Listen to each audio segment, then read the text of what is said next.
నిన్న జరిగినటువంటి పార్లమెంట్లో జాతికి విద్రోహం జరిగింది, మహిళలకు అన్యాయం జరిగింది. నిన్న భారతదేశ చరిత్రలో ఒక బ్లాక్ డే. ఎందుకంటే అందరూ అనుకున్నాం మహిళలకు 33% రిజర్వేషన్లు వస్తాయి.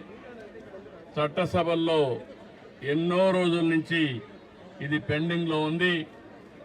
ఎన్నో రోజులు పోరాడాం. ఇప్పుడు తొందరలో చట్టసభల్లో, అటు పార్లమెంట్లో, ఇటు అసెంబ్లీలో, కౌన్సిల్లో 33% మహిళలను చూస్తామని ఆశపడ్డాం. ఇన్ని పోరాటాల తర్వాత అందరూ కూడా ముందుకొచ్చే సమయంలో నిన్న కాంగ్రెస్ పార్టీ, దాని మిత్రపక్షాలు ఒక విధంగా చెప్పాలంటే మహిళలకు ద్రోహం చేశారు.